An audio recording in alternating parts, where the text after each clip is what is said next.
Olá, sou Oséias Souza, fundador do THI, ou seja, Teologia Itinerante. Seja bem-vindo a mais uma reflexão sobre Gênesis capítulo 1, versos de 20 a 23, o quinto dia. Temos então em Gênesis capítulo 1, verso de 20 a 23, o seguinte: E disse Deus: Produzam as águas cardumes de seres viventes, e voe as aves acima da terra no firmamento do céu. Criou, pois, Deus os monstros marinhos, e todos os seres viventes que se arrastavam, os quais as águas produziram abundantemente, segundo as suas espécies, e toda a ave que voava, segundo a sua espécie. E viu Deus que isso era bom. Então Deus os abençoou, dizendo: Frutificai e multiplicai-vos, e enchei as águas dos mares, e multipliquem-se as aves sobre a terra. E foi a tarde e amanhã, o dia quinto. Trabalho do quinto dia: animais aquáticos e aves. Que há de novo no quinto dia? Que há nesse dia que não há nos dias anteriores? O que há de novo neste dia é o aparecimento da vida animal. A primeira menção da vida animal é enfatizada pelo uso do verbo bará no verso 21.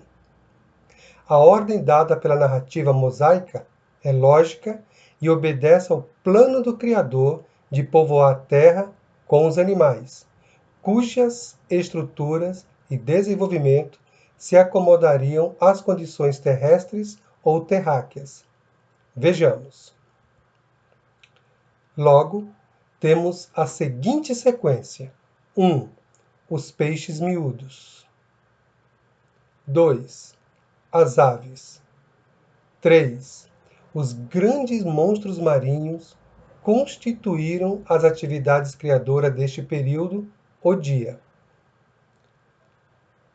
A paleontologia nos presenteou com enormes escorpiões gigantes e insetos, de que temos vagas ideias pelos fósseis. Algumas formas desapareceram completamente, tais como o Ictiosaurus, o Plesiosaurus, o Pterosaurus, o Megalosaurus, etc. Reforçando que no nosso grupo do Telegram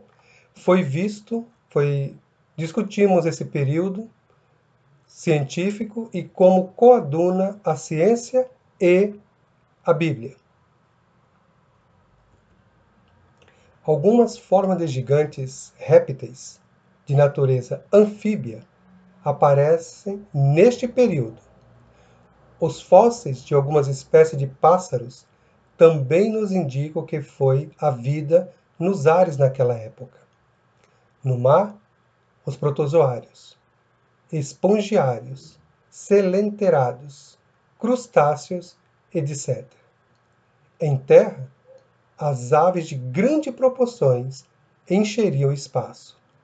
Notamos método e progresso, a par com desenvolvimento e nada mais. Deus criou primeiro os répteis. Em seguida, as aves, depois os monstros marinhos e, por fim, já no sexto dia, os animais da terra. As primeiras formas de vida sobre a terra foram as marinhas.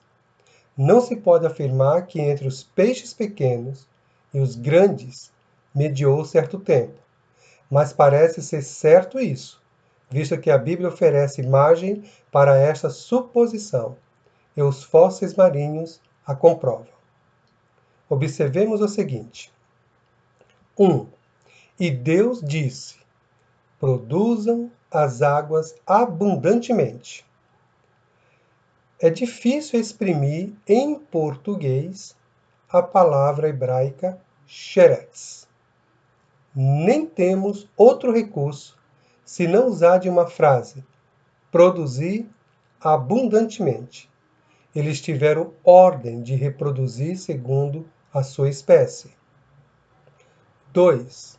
E voem as aves sobre a face da expansão dos céus. E, no verso 21, toda ave conforme a sua espécie. As aves foram criadas depois dos peixes, conforme a mesma lei de reprodução. 3. E Deus criou os grandes monstros marinhos. Algumas versões de Bíblia, de forma equivocada, traduzem essa expressão por baleias, conforme suas espécies. Não se sabe muito bem que espécie de animal aquático é representado pela palavra, entre aspas, baleia, que está equivocada, ou, antes de baleia, se a sua tradução tiver baleia, faça um risco na palavra baleia e escreva monstro marinho ou grandes animais aquáticos. Mas sabe-se que existiram peixes de grandes dimensões que não se encontram hoje, pelo menos na superfície das águas. Na profundeza dos mares se encontra um peixe desconhecido, e mais de uma vez estes seres estranhos já apareceram na superfície do mar, talvez arrastado por correntes vulcânicas submarinas. Em síntese, temos em Gênesis capítulo 1, versos de 20 a 23, o quinto dia, temos a cada dia, até agora, foram produzidos seres muito preciosos e excelentes. Mas não lemos sobre a criação de qualquer criatura vivente até o quinto dia, do qual esses versículos nos dão um relato. A obra da criação não só prosseguiu gradualmente de uma coisa para outra, mas surgiu e avançou gradualmente daquilo que era menos excelente para aquilo que é mais excelente. Então, tendo na sua mente aquele desenho da escada que é a revelação progressiva, comece a ler Gênesis capítulo 1, verso 1 novamente, e vá retomando até o final, para que você possa compreender o que nós estamos analisando, discutindo aqui em nossos encontros. Não se esqueça que o conhecimento ele é seletivo, cumulativo. Se você não teve acesso às aulas anteriores, talvez você tenha um pouco mais de dificuldade para entender a aula atual. Então, pause o vídeo, reveja as aulas anteriores, e depois volte para esse vídeo para que você possa ter um entendimento melhor. Até o nosso próximo encontro.